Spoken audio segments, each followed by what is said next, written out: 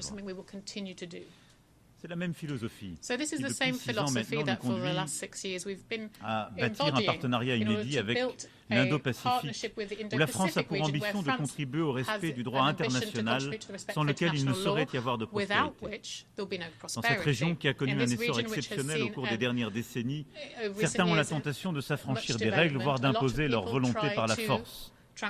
La France propose une alternative, non pas pour se substituer à quiconque, mais pour redonner aux États de la région la possibilité de choisir leurs partenaires, projet par projet. Les territoires français de l'Indo-Pacifique disposent d'une expertise unique dans la lutte contre le changement climatique, la protection de la biodiversité, le développement des énergies propres ou la lutte contre les menaces transnationales. Et notre vocation à cet égard dans la région est de coopérer davantage avec tous dans leur environnement. Vous l'avez compris.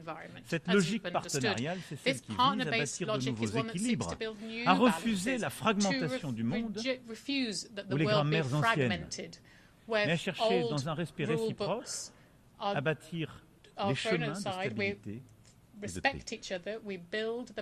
Au-delà de cela, le défi qui est le nôtre, percuté par évidemment les conflits que j'évoquais à l'instant, serait de perdre le fil de notre agenda multilatéral, de perdre l'efficacité à laquelle nous sommes attachés. Et après avoir vécu la pandémie qui nous avait rappelé avec tant de force l'importance de certains de ces défis communs, d'oublier qu'il nous faut poursuivre ce fil. Je crois profondément que le multilatéralisme efficace n'a jamais été aussi nécessaire qu'aujourd'hui et doit conduire à des résultats en matière de développement et de lutte contre les inégalités, d'éducation, de santé, de climat et de biodiversité et de technologie. Sur chacun de ces piliers, nous avons besoin d'unité. Et nous avons besoin, là aussi, de tout faire pour éviter la fracture entre le Nord et le Sud. C'est exactement la philosophie que nous avons développée dans le pacte de Paris pour les peuples et la planète que plus de 60 États ont désormais rejoint. D'abord, s'assurer que jamais nous ne poussons un État à choisir entre ses objectifs. Pourquoi des États du Nord iraient donner la leçon à des États du Sud en leur expliquant qu'ils devraient respecter le climat et donc renoncer à des opportunités économiques. Ils devraient faire ce que certains d'entre eux au Nord n'ont pas fait il y a 20, 30 ou 40 ans. C'est irrecevable et inaudible. Il nous faut donc bâtir un agenda qui permette tout en même temps d'avancer dans la lutte contre les inégalités et le développement économique, pour l'éducation, le climat et la biodiversité et la santé mondiale. Ensuite, les solutions doivent se faire et être basées par des propositions des États eux-mêmes. C'est ce que nous avons, par exemple, commencé à bâtir avec nos partenariats pour les transitions énergétiques justes. Ne pas avoir une seule solution pour tous ou des leçons données depuis le capital, où en quelque sorte on vient inspecter des pays en leur demandant de tous suivre la même recette. Il y a un chemin singulier pour chaque pays. Et ensuite, il faut un choc financier public et un effet de levier privé supplémentaire. C'est ce qui nous a ainsi permis, il y a 3 ans, de soutenir, d'œuvrer à l'augmentation des droits de tirage spéciaux du FMI et d'obtenir la réallocation effective de près de 100 milliards de droits de tirage spéciaux au profit des pays qui en ont le plus besoin, tout particulièrement en Afrique. Révolution silencieuse, mais indispensable. C'est pourquoi aussi, fort de ce pacte, et nous étions avec plusieurs des membres à l'instant, sous l'autorité efficace du président Macky Sall et avec le concours des Nations Unies, de l'OCDE et des organisations concernées, nous voulons poursuivre ce cycle de réformes et mener une réforme profonde des banques multilatérales, de nos institutions financières. Nous avons lancé cet objectif de finance en commun, réunissant les banques de développement de toute la planète, y compris de ceux dont les agendas ne sont pas alignés. Il nous faut œuvrer sur cet agenda de finance en commun pour pouvoir tenir les objectifs que j'évoquais. Et il nous faut ensemble, je l'espère dès les mois qui viennent, réformer en profondeur la Banque mondiale et le Fonds monétaire international, D'abord, pour en renouveler les membres.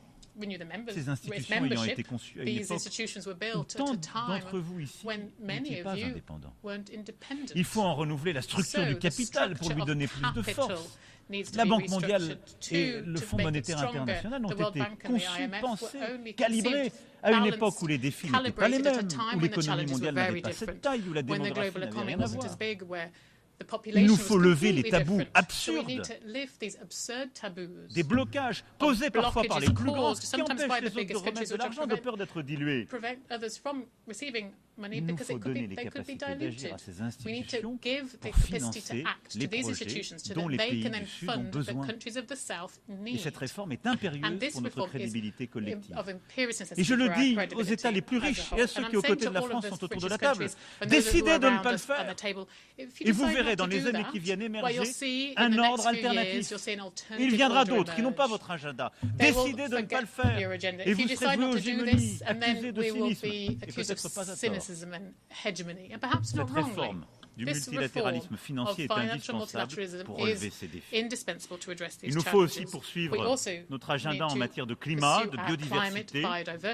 Les COP à venir sont des rendez-vous importants et la France y jouera tout son rôle, en particulier en organisant avec le Costa Rica pour les Nations Unies, une réunion importante pour les océans. Nice, en effet, en juin 2025, accueillera la conférence des Nations Unies sur l'océan.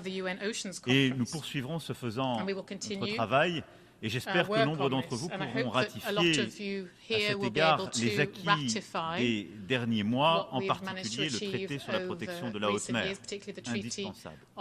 Et nous continuons à avancer aussi sur la question de l'eau, si indispensable, avec le nouveau sommet One Planet sur l'eau, aux côtés du Kazakhstan et de l'Arabie saoudite. Je n'égrènerai pas ici tous les sujets nécessaires, indispensables, mais je veux aussi rappeler combien l'intelligence artificielle suppose que dans notre enceinte, tous les États ici présents se coordonnent. Nous avons besoin de favoriser l'innovation. Nous avons besoin de nous assurer que l'innovation de l'intelligence artificielle sera accessible à tous les pays et les peuples de la planète et qu'elle ne vienne pas nourrir de nouvelles fractures et de nouvelles inégalités. Mais nous avons besoin que tout ceci se développe dans un cadre éthique, démocratique, pensé par les peuples de la planète et concerté. Et nous ne pouvons pas laisser quelques-uns, a fortiori, des acteurs privés qui sont aujourd'hui à la pointe de ces innovations, penser pour nous et pour nos peuples l'avenir de celles-ci. C'est pourquoi la France organisera en février 2025 le prochain sommet d'action pour l'intelligence artificielle, mais vous l'avez compris.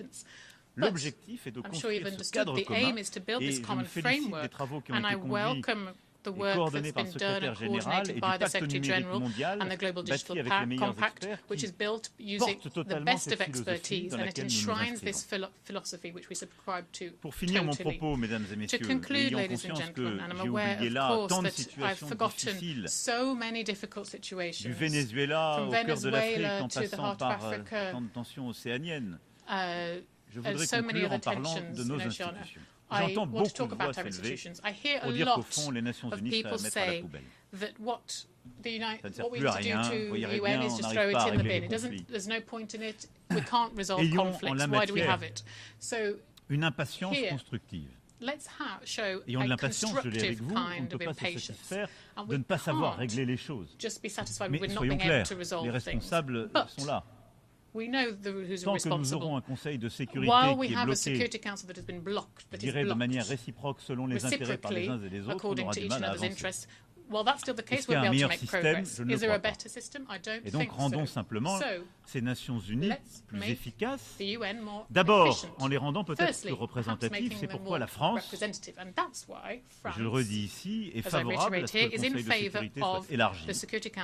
L'Allemagne, le Japon, l'Inde, le Brésil devraient en être des membres permanents, de même que deux pays que l'Afrique désignerait pour la représenter. De nouveaux membres élus devraient aussi être admis en son sein. Mais la réforme de la composition du Conseil de sécurité ne suffirait pas à elle seule à lui rendre son efficacité. Et je souhaite donc que cette réforme permette aussi de changer les méthodes de travail, de limiter le droit de veto en cas de crime de masse et de se concentrer sur les décisions opérationnelles que nécessite le maintien de la paix et de la sécurité internationale. maintaining C'est cela international que peace nous and devons security avoir le needs, courage rather. et l'audace This de is why faire. we need to be Et brave and qu'avec les membres audacious, permanents and to actuels, do nous so. And with the devons current porter. permanent members, this is something we should be doing. Près de 25 ans après le sommet du Almost millénaire, le moment 25 est years venu after de the Millennium retrouver de Summit, it is now high l'efficacité time pour mieux agir sur le to be more terrain effective, to auprès act des États better comme on de the la ground société for civile states and et for civil au-delà des society, Nations and then Unies. beyond the United Nations. Nous devons ouvrir une We nouvelle must ère also dans chacune de mark nos a new institutions era in multilatérales, comme each je of viens our de l'évoquer. multilateral Voilà, institutions, mesdames et as I messieurs, just les quelques mentioned. mots que je voulais These are the avoir few words I wanted to ici share with devant you, ladies vous and gentlemen, aujourd'hui. today. Dans un moment grave At a time, a grave time, de notre ordre international, of our là où world tant de order, conflits here where semblent ne pas se so many résoudre, je veux dire que la conflicts seem France unresolvable, continuera I will say that d'essayer de porter cette France will voix continue to exigeante, carry this fidèle à ses voice valeurs, that is qui loyal to refuse its les values, that is demanding, simplifications that refuses to du moment oversimplify the et qui context. continuera de se battre pour And les France will principes simples qui nous continue ont to toujours portés. defend the simple values that we've, La dignité principles that we've humaine, always defended. le respect Human des principes dignity, de la the Charte, respect for the et principles qui, of the au-delà des Charter, conflits and beyond et de l'actualité, conflicts and the a current news vocation à cycle, continuer à we bâtir avec continue vous to un build ordre with you international plus juste a et plus fairer efficace. and more Telle effective sera notre voix international toujours order. singulière, This aux is what côtés we de will nos amis, continue to nos advocate alliés, for alongside our mais friends and libres our allies. aussi, parfois But de dire also, non, we should be free to say no quelquefois sometimes. de refuser We should sometimes be le able to cynisme du moment refuse the cynicism of the time, ou les évidences qui n'en sont pas. or some things that seem obvious Je vous but are remercie not. pour votre attention. Thank you very much for your attention. On behalf of the Assembly, I wish to thank the President of the French Republic. We have heard the last speaker in the general debate for this meeting. The 10th plenary meeting to continue with the general debate will begin at 3 p.m. The meeting is adjourned.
The 10th plenary meeting of the General Assembly is called to order.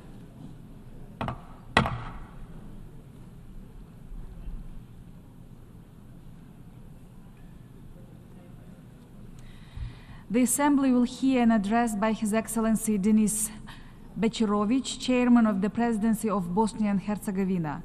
I request protocol to escort His Excellency and invite him to address the Assembly.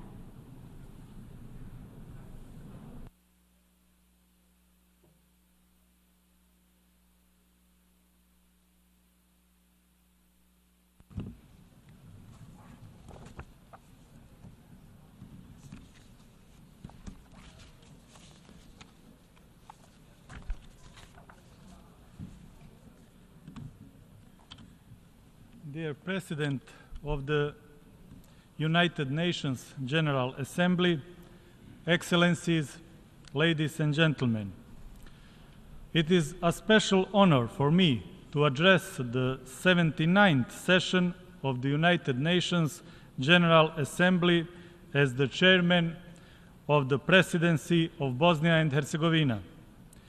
Allow me, Mr. President, to wish you every success in the complex and challenging times of today. Also, I congratulate former President Mr. Denis Francis for successfully presiding over the 78th UN General Assembly session. Esteemed President, it is a great honor to serve the invincible state of Bosnia and Herzegovina, one of the oldest countries of Europe. We are proud that Bosnia has been mentioned in historical sources for 1,075 years now. For centuries, my country has demonstrated resilience, courage, and strength of unity in diversity. Bosnia and Herzegovina was not created in Dayton in 1995, but rather the Dayton Peace Agreement confirmed the continuity of the state of Bosnia and Herzegovina. These are unquestionable historical and legal facts. Bosnia and Herzegovina has made great progress since the end of the war in 1995. We rebuilt the country destroyed by the war. We united the defense system, the judiciary, the tax system, and numerous other institutions. Today, Bosnia and Herzegovina is at the doorstep of European Union and NATO. Bosnia and Herzegovina is actively working to become a NATO and the EU member. These are our strategic foreign policy goals, which were unanimously defined by the state authorities of Bosnia and Herzegovina. Ladies and gentlemen, the entire world is facing numerous challenges and threats. Unfortunately, we live in a world of injustice, insecurity, and intolerance. Never in history has a human had more power and at the same time felt as insecure as he does today. In the past 2 years, we faced new difficult challenges, especially security-related ones. The strengthening of authoritarian populism, the aggression against Ukraine, and the suffering of Gaza have brought humanity into a deep crisis full of uncertainty and fear. The world is seriously threatened by poverty, disease, natural disasters, wars, and injustice. It is estimated that one person dies of hunger every 4 seconds. The fact that millions of children in the world live in extreme poverty is particularly sad. A reasonable question arises: why have we allowed an incomparably greater investments in weapons than in eradicating poverty? It's time for everyone to realize that human lives are more important than guns. Otherwise, I fear that we are collectively headed for a global catastrophe. Regarding climate change, Bosnia and Herzegovina is fully aware of the global situation and is determined to contribute to the global efforts. We are committed to the transition to renewable energy sources and reduction of harmful gas emissions. Terrorism is a serious threat. Countering this threat requires joint and dedicated efforts. The world must have a consensus on fight against terrorism. Bosnia and Herzegovina continues to show a determined commitment to the fight against terrorism. Ladies and gentlemen, we cannot solve the problems of modern humanity without addressing the causes. The course of history is not something we can stop. However, we can influence its flow. Therefore, I suggest we now focus on preserving the role of the United Nations as the global center of coordination and cooperation, the importance of the UN Charter reaffirming, strengthening the multilateral system in accordance with international law, intensifying the UN reform process, common work to strengthen the credibility of the United Nations, effective implementation of the Agenda 2030 and its sustainable development goals, rebuilding trust and cooperation among nations on key global issues, giving a chance to mutual trust, inclusiveness, and a democratic vision of leadership, and strengthening preventive diplomacy in times of geopolitical fragmentation of the world. Together, we should open the space for creative global cooperation instead of geopolitics of rivalry and conflict in the 21st century. Conflicts and destruction are not in our civilization's core. We should be building a culture of dialogue, cooperation, and peace. Peace and stability have no alternative. Ladies and gentlemen, humanity is once again facing severe moral and political crisis. UN's response to Ukraine and Gaza was inadequate as it was during the aggression in Bosnia and Herzegovina from 1992 to 1995. The Russian aggression on Ukraine is a flagrant example of violation of the UN Charter and international law. That is why we reiterate our firm condemnation of Russian aggression and the support to the independence, sovereignty, and territorial integrity of Ukraine. The suffering and hardship of Palestinian children and civilians is terrifying. Gaza is a heavy defeat of collective humanity in the 21st century. All human lives are equally valuable. Civilized people must fight for the human rights of all, regardless of their racial, religious, ethnic, or other affiliation. Bosnia and Herzegovina is the only European country where genocide was committed after the Second World War. This was ruled by the highest courts of the United Nations. Judgments on genocide committed against Bosniaks have legal, historical, civilizational, and moral significance. Unfortunately, the ideology, politics, and media that fostered the genocide are once again threatening Bosnia and Herzegovina. I would like to especially thank the UN General Assembly for adopting the resolution on May 23rd for establishing July 11th as the International Day of Reflection and Commemoration of the 1995 genocide in Srebrenica. The adopted resolution is a highly moral and civilized act and is just as important for the UN as it is for Bosnia and Herzegovina. Let's preserve the truth about the genocides in Srebrenica and Rwanda for the sake of the past, present, and most importantly, the future.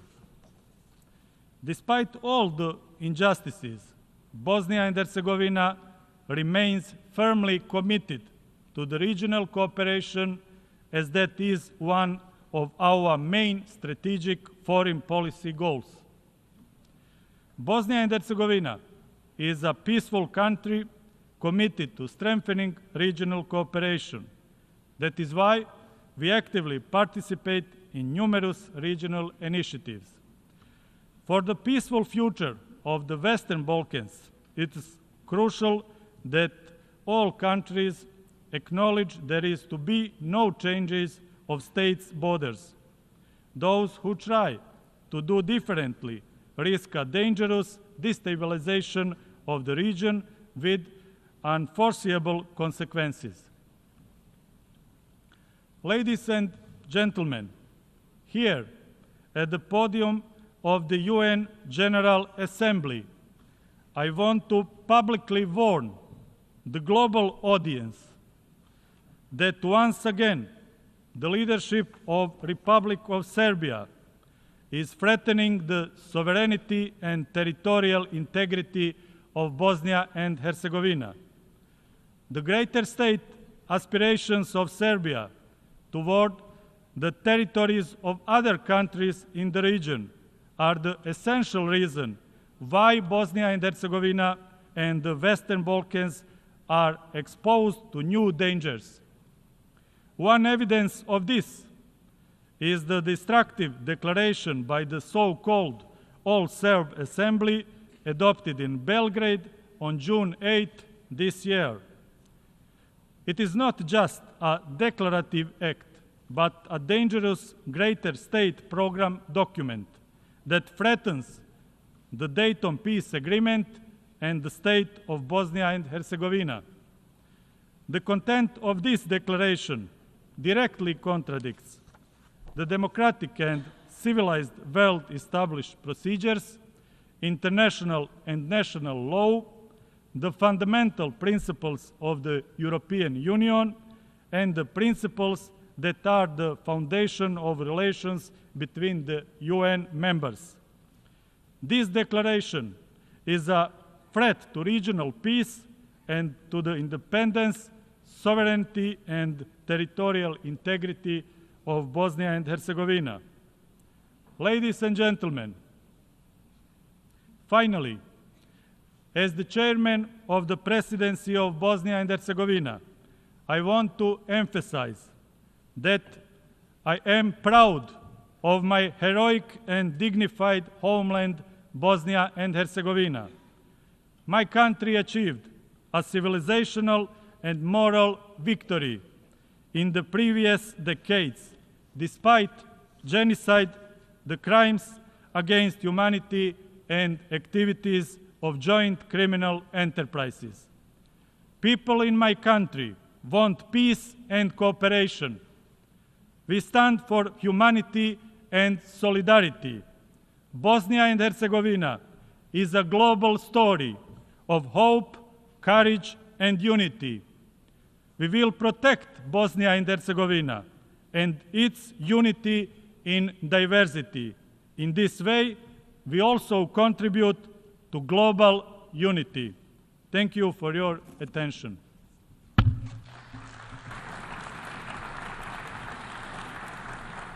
On behalf of the Assembly, I wish to thank the Chairman of the Presidency of Bosnia and Herzegovina. The Assembly will hear an address by His Excellency Alexander Stubb, President of the Republic of Finland. I request protocol to escort His Excellency and invite him to address the Assembly.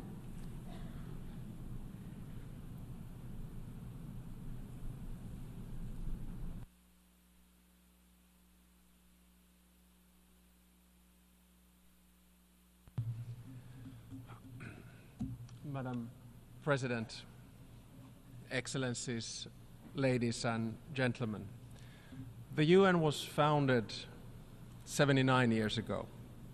At the time, we were in many ways standing at a crossroads. The world had been torn apart by 2 world wars. Something had to be done to contain the belligerence of nation states. We needed common institutions and rules.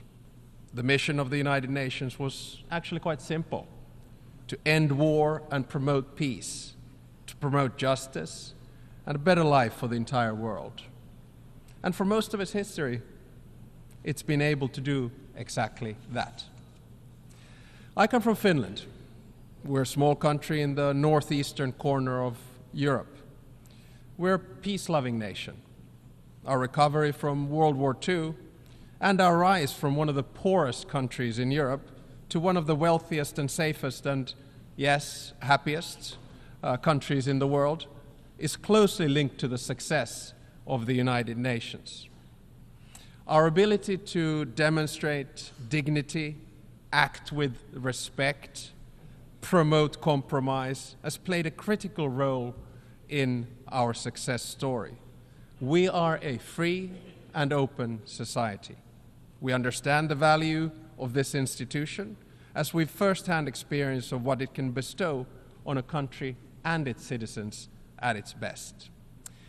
I think that today, in many ways, we're again standing at a crossroads, and I have to admit that I'm worried. Divisions between countries and blocs are widening. Our shared understanding of the world has dwindled, and it's been replaced by narratives that fuel controversy, conflict, and hatred. The number of ongoing conflicts is the highest since the Cold War, and the number of states involved in them is on the rise, especially in 3 hotspots: Palestine, Ukraine, and Sudan. Human suffering has long since reached a point that should be unacceptable in this room. The paradox, of course, is that many countries are rejecting multilateral cooperation precisely at a time when we need it more than ever. In my speech today, I will focus on 3 points, and I'll try to be as concrete and constructive as possible. First, on what unites rather than divides us. Second, on how to end the current wars. Third, on how to reform the UN and to reflect the world. Monday here, I think we proved that the UN works.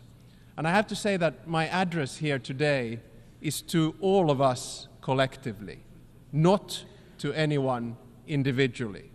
I'm not into blame games or whataboutism. We're all responsible. We are all a part of the problem as well as the solution. So, first, let us focus on what unites rather than divides us.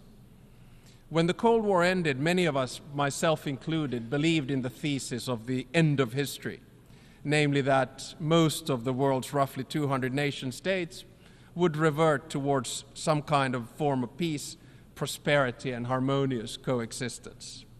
There was a strong belief that freedom, democracy, and globalization would win the day, that technological development, free trade, open information would automatically lead to global development and stability for all. But it did not.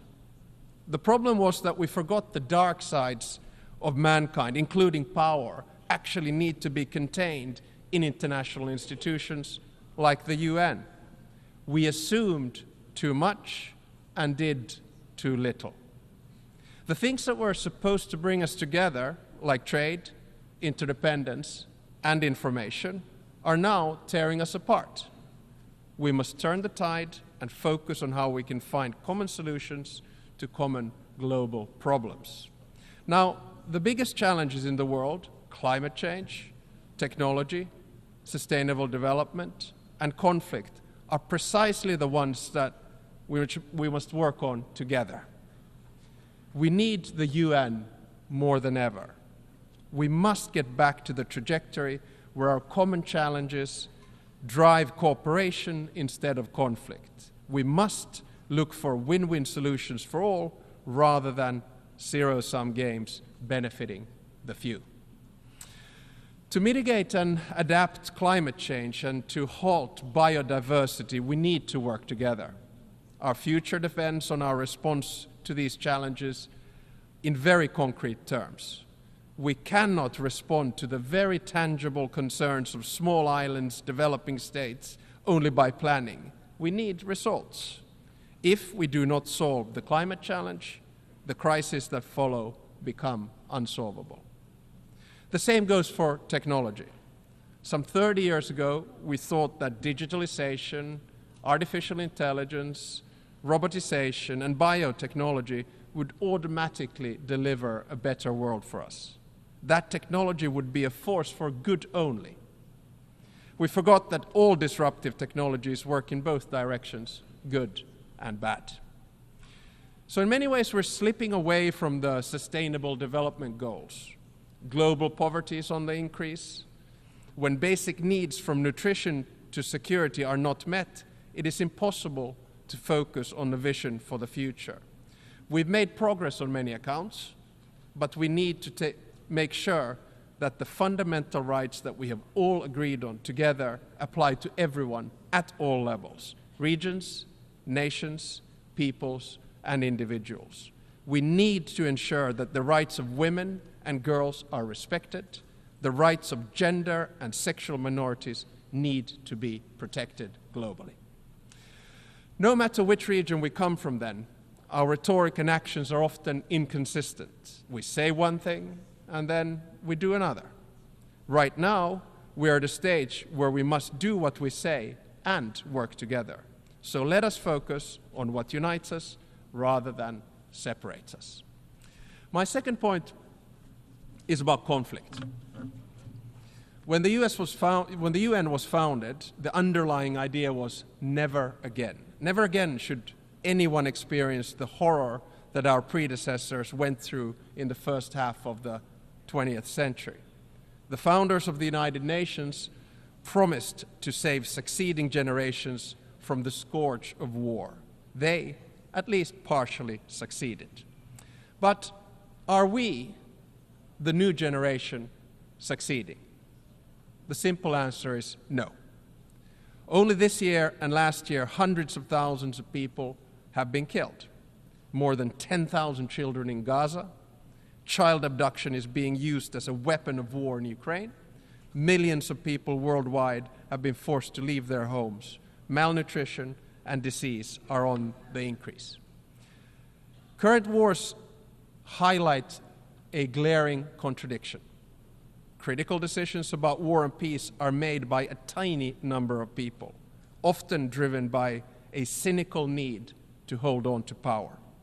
The global majority, who have the interest in peace, do not have enough power in the international system to keep them in check. This is true in Ukraine and Palestine, as well as Sudan. In Ukraine, a just peace, based on President Zelensky's 10-point peace plan, is clearly in the interest of the global community. The war continues because Russian leaders are not willing to end it. While Russia is doing its best to blame others for its own aggression, we systematically revert to the principles of international law and the UN Charter. Neither Russia nor any other country has a historical right to anyone else's region or people. The core of the UN Charter is respect for sovereignty and territorial integrity. Finland condemns, in the strongest possible terms, the Russian aggression in Ukraine. Finland equally condemns the attempts to manipulate the global information space to destroy the principles that have sustained world peace for decades. I call on President Putin to end this war and end it now. In Palestine, we must ask ourselves whose interests are driving the war. Peace meets the interests of the global majority and the Palestinians and the Israelis. A ceasefire, a two-state solution, and regional security arrangements would ensure stability as well as economic and societal development across the region. International law holds the key to a solution that would keep both Palestinians and Israelis safe. After the most recent tragedies, there's no other direction but forward, and we must find a solution. There are no more excuses. This war needs to end, and it needs to end now. In Sudan, regardless of which of the groups who are fighting will finally win the war, the victims of that war will be the civilians and the transition to civilian rule built by them. The civilian rule behind which the entire international community has promised to stand, and the civilians for whom we promise to seek a better future. In Sudan, we have failed to apply the principle of African solutions to African problems. Instead, Sudan is becoming an arena for regional and international rivalry. Our shared goal is to build a Sudan that would be an equal partner for all of us in security, trade, and in the multilateral fora. And it is moving further and further away from it. No one benefits from this development in the long term. I call, therefore, upon the UN to take the center stage in conflict resolution and prevention once again. Peace mediation cannot be transactional. It has to be centered in the United Nations. International law, the UN Charter, and the territorial integrity and sovereignty of states must prevail. My third and final point is that we need the UN more than ever, and without far-reaching reform, I'm afraid it will be sidelined. It all begins with agency, with a feeling that we all have a say. Whether it's about climate change, technology, sustainable development, or conflict, the same challenge remains. The current international institutions do not reflect global realities. The majority of the world is not properly represented in the global institutions, and their interests are not met. This must change. Ending wars would benefit most of us, if not all of us, but currently we do not have the mechanisms to drive the interests of the global majority. Many countries do not feel they have a say in global institutions, and as a result, the institutions are losing their legitimacy. Shortcomings in multilateral institutions encourage many to seek solutions outside traditional international institutions. Alliances, whether based on interest or values or both, are creating a transactional world of disorder where size and power benefits a minority rather than the majority. The cold truth is that we cannot postpone reform any longer, and in many ways history is on our shoulders, just as it was with those who founded the United Nations in 1945. If our goal is to focus on what unites us rather than divides us, we need far-reaching reform of the UN Security Council. So let me try that reform then and see what you think. Finland, three-point proposal today is very concrete.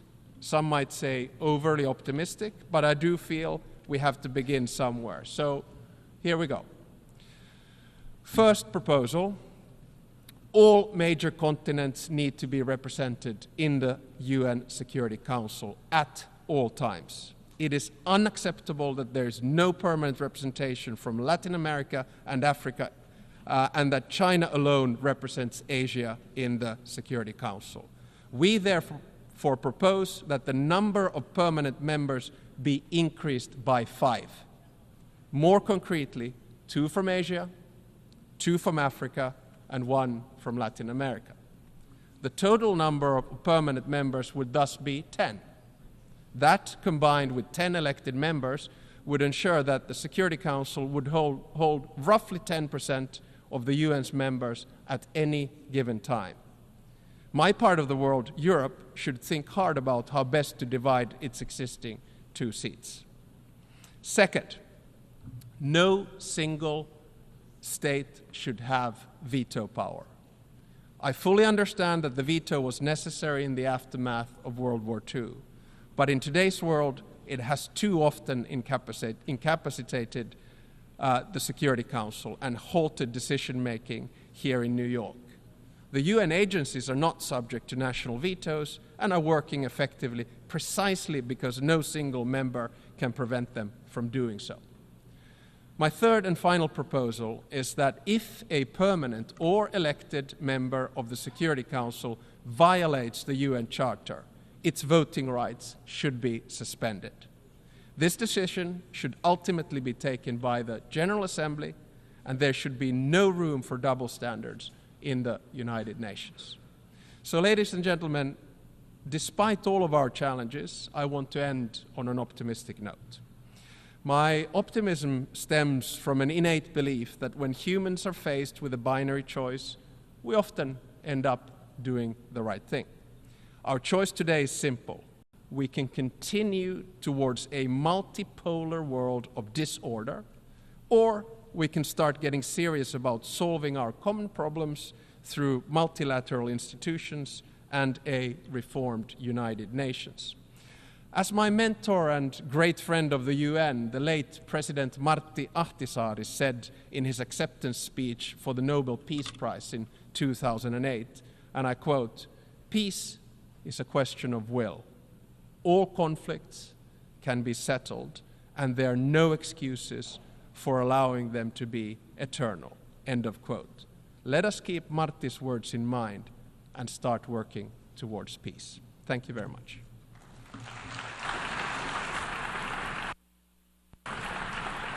On behalf of the Assembly, I wish to thank the President of the Republic of Finland. The Assembly will hear an address by His Excellency Mohamed Irfan Ali, President of the Cooperative Republic of Guyana. I request protocol to escort His Excellency and invite him to address the Assembly.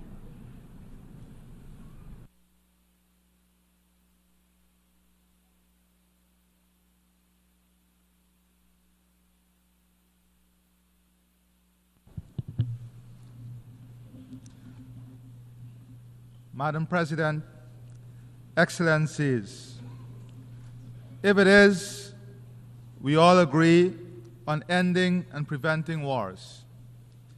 If it is, we all agree that the Security Council requires reform. If it is, we all agree that the international financial system is unfair and unjust to the developing world. And if it is, we all believe in climate, food, and energy security, then what is stopping us from acting? We will all be doomed in the court of conscience for knowing what is right while ignoring what is wrong. Madam President, of the myriad of challenges confronting our world, climate change threatens our very existence, adversely affecting development across all countries. Rising sea levels and temperatures, severe natural disasters, and shifting and extreme weather patterns disrupt agriculture and food security, threaten water supply, and displace communities. These impacts are particularly devastating for small island developing states. Each year, we make the annual pilgrimage to COP, filled with hope for tangible outcomes. And each year, we are regaled and renewed unkept promises are the order of the day. This cycle of hope, followed by disappointment, cannot continue if the Sustainable Development Goals are to be met. We must break free from this pattern of empty pledges. We must unequivocally and immediately fulfill all pledges for the sake of our planet and the future of all its inhabitants. Let me tell you about my country, Guyana, a country that is 83,000 square miles, 86% of which is tropical forests. Guyana has the second highest percentage forest cover on Earth and one of the lowest deforestation rate. Our forest stores 19.5 gigatons of carbon and sequesters more than 153 million tons annually. According to WWF, Guyana is one of the world's most important countries for biodiversity density. It straddles two of the richest biodiversity zones, the Guyana Shield and the Amazon. As a country, we are dedicated to the preservation of this vital global asset. I especially salute the indigenous peoples of Guyana, the Amerindians, who are the foremost stewards of this great natural heritage. We recognize their leadership, and 15% of all revenues earned from carbon sales are directly transferred to our indigenous communities. Madam President, even with our newfound natural resource, oil and gas, it would require less than 20% of sequestered carbon to offset our emissions at maximum output. We have preserved our biodiversity and know its value. We believe it is only fair and just that this global asset be monetized in a fair carbon market. Today, I am pleased to announce the launch of a global biodiversity alliance. We will convene the first Global Biodiversity Alliance Summit in 2025, which will focus on creating a market for biodiversity credits, scaling biodiversity conservation debt swaps, accelerating biodiversity bonds, establishing a blueprint for biodiversity taxonomies, and promoting nature-positive action. We do not make this announcement by mere words. Guyana is also committed to doubling its protected areas by December 2025 and achieving the global biodiversity target of 30% by 2030. These are real solutions that Guyana is putting forward to address the global problem of biodiversity loss. We do not lecture, we lead by example without arrogance. Madam President, according to the UN Food Security and Nutrition Report, in 2023, an estimated 28.9% of the global population, 2.3 billion people, were moderately or severely food insecure. The primary causes were conflict and insecurity, extreme weather events, including those related to El Nino and climate change and economic shocks. To effectively address food insecurity, we must take more concerted action to address its root causes, reducing conflict, mitigating climate change, and enhancing food production and trade in food commodities. By prioritizing peace and climate action, we can create environments where food systems, crops, and livelihoods are not threatened by conflict and weather extremes. In turn, enhancing food production and ensuring fair and efficient trade in food commodities can reduce food insecurity. So too can the full involvement of women and youth. In Guyana's National Agricultural Strategy and Policy, at least 35% of our agro-businesses will be owned by women and 60% by young people. While I've spoken of food insecurity, the global malnutrition rates are also alarming and must be addressed. Nutritious, safe, and sufficient food are crucial to a healthy population. Madam President, The United Nations must continue to be a beacon of hope amidst a turbulent global environment. The theme of this year's assembly, and I quote, "Leaving no one behind, acting together for the advancement of peace, sustainable development, and human dignity for present and future generations," end of quote, resonates with the vision set out in the United Nations Charter. This vision demands decisive action and enlightened multilateralism.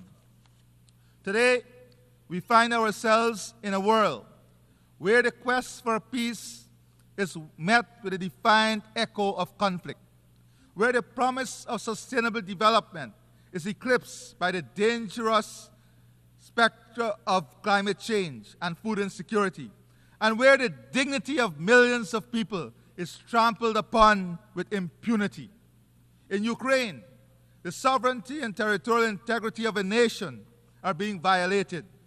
Yet, decisive action by the United Nations Security Council remains fettered by the veto.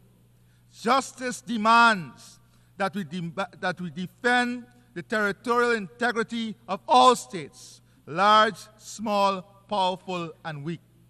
Equally concerning is the conflict in Sudan, which rages on with devastating consequences for the people of that country, including famine and mass displacement. This conflict will continue to undermine efforts to achieve lasting peace and sustainable development. This assembly must also condemn the continued oppression and persecution by the Taliban of women and girls in Afghanistan, who face not just lack of access to education and restrictions on their movements, but now even their voices cannot be heard in public. Closer to my home, CARICOM has been actively supporting a Haitian-led process for the restoration of democracy, peace, and stability in Haiti. We welcome the deployment of the UN-authorized multinational security support mission led by Kenya as a crucial step towards stabilizing the security situation. We call on the international community to urgently scale up financing for the MSS and secure its renewed authorization so that the mission can succeed. We must also address the dire humanitarian situation where almost half of Haiti's population suffer from acute hunger, mass displacement, and women and girls are enduring brutal violence, including sexual violence. Guyana is leading CARICOM's effort in mobilizing humanitarian effort and support for Haiti. Excellencies, I'll be reaching out to you for your support. We must stay the course with our Haitian brothers and sisters in their quest for durable peace and sustainable development. The people of Haiti deserve nothing less. Madam President, peace, stability, and safety are no more imperiled than in Gaza. Guyana reiterates its strong condemnation of the October 7 attacks by Hamas on Israel. However, the collective punishment of an entire population, including the indiscriminate slaughter of civilians, most of whom are women and children, has long gone beyond the realm of self-defense. As the world watches on helplessly, Israel continues to flout its international obligations, including the orders of the ICJ and successive Security Council resolutions. Instead, the right of self-defense is being used as a weapon of mass extermination, stoking legitimate fears of genocide. No state, large or small, should feel comfortable and safe when such atrocities are allowed to continue with impunity. The war in Gaza must end now. We reiterate our demand for an immediate ceasefire and the release of all hostages and Palestinians illegally detained. Madam President, For more than 75 years, the Palestinian people have been denied their right of self-determination. We must advance the two-state solution, as this remains the only viable option for a future where Palestinians and Israelis live in peace and security. Turning to our brothers and sisters in Cuba, their right to development continues to be stymied by the economic embargo. Guyana renews its call for revocation of the embargo and the removal of Cuba from the list of state sponsors of terrorism. Madam President, the United Nations has a special responsibility for the security of small states. Small states look to multilateralism and the rule of international law to protect them from foreign aggression. Guyana is a small state that has had to contend with aggression from the Bolivarian Republic of Venezuela for all 58 years of our nationhood. International law and its strict application have been our armor and our shield in our determination to protect ourselves from this aggression. We remind this August Assembly that the border between Guyana and Venezuela was fully, finally, and perfectly settled in an 1899 award by an international tribunal. Venezuela was fully represented in that tribunal, whose award it proclaimed in its own Congress and welcomed for more than 6 decades. Before reopening the issue on the eve of Guyana's independence, claiming 2/3 of our territory. This controversy, initiated by Venezuela, was submitted by Guyana to the International Court of Justice in accordance with a decision of the United Nations Secretary General and consistent with our position to settle this matter by legal and peaceful means. In 2023, in light of intensified acts of aggression by Venezuela, the ICJ issued provisional measures stating that, and I quote, pending a final decision in the case, the Bolivarian Republic of Venezuela shall refrain from taking any action which would modify the situation that currently prevails in the territory in dispute, whereby the Cooperative Republic of Guyana administers and exercises control over the area, end of quote. After years of refusing to participate in the proceedings of the ICJ,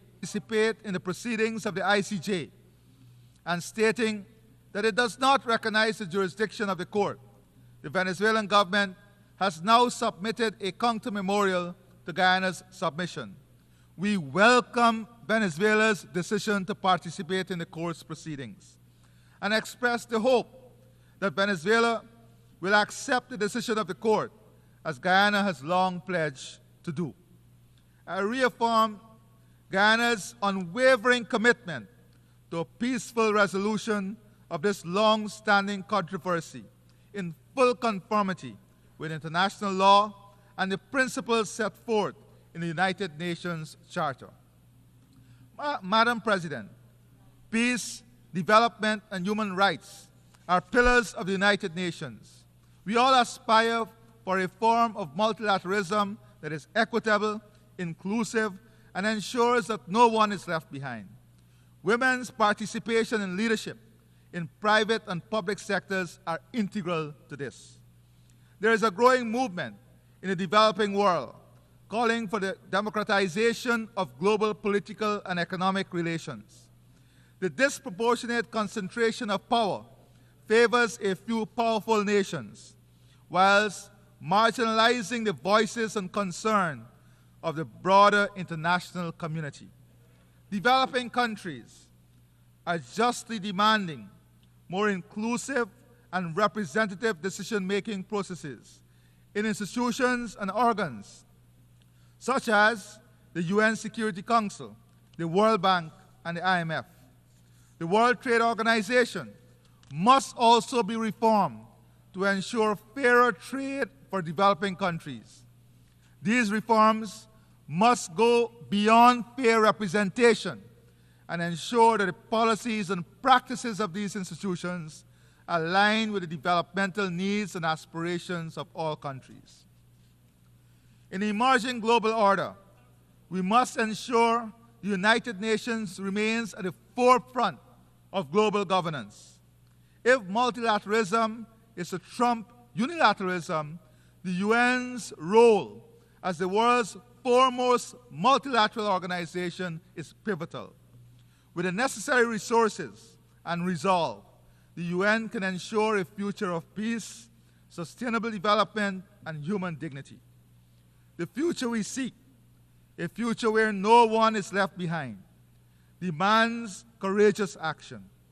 The UN must fulfill its role as a custodian of greater global peace, the foremost promoter of sustainable development, and an unflinching protector of human rights, human dignity, and international law.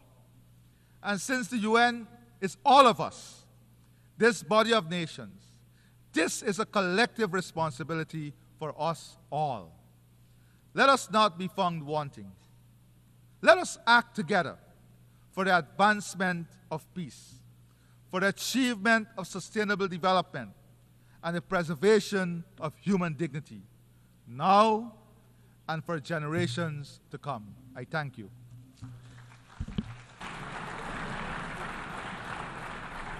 On behalf of the Assembly, I wish to thank the President of the Cooperative Republic of Guyana.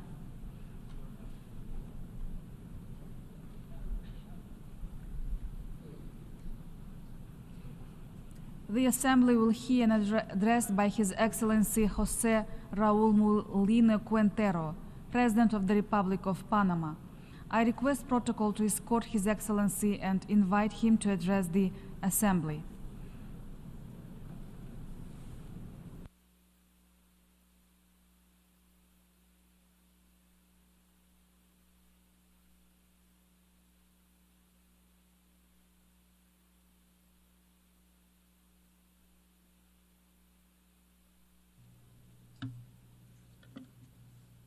Muy buenas tardes. A very good afternoon. Señora Presidenta. Madam President.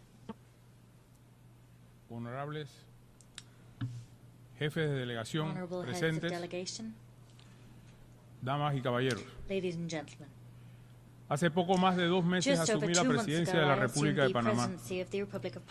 En los 5 años que durará mi mandato tendré que afrontar en nombre de todos los panameños grandes retos, varios de ellos que atañen no solo a mi país, sino al hemisferio. Nuestra privilegiada posición geográfica nos convirtió en el punto de paso y encuentro de las Américas.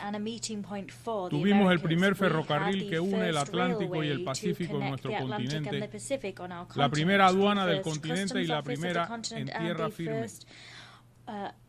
Nuestro canal y el hub aeroportuario nos convierten en socios estratégicos para todos los países del mundo. En la actualidad, nuestro canal sirve a 180 rutas marítimas que conectan 1.920 puertos en 170 países, constituyéndose en un gran valor agregado para productos de todo el mundo.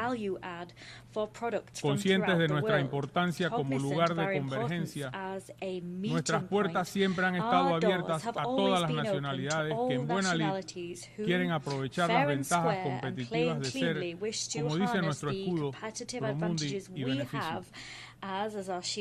Pero hoy Panamá enfrenta una inmensa problemática producto de su ubicación estratégica. La inmigración ilegal por la selva del Darién, que está siendo utilizada como llave de paso por cientos de miles de inmigrantes desde hace tiempo, que huyen de los graves problemas económicos, políticos y sociales en búsqueda del llamado sueño americano. Conozco ese territorio muy bien.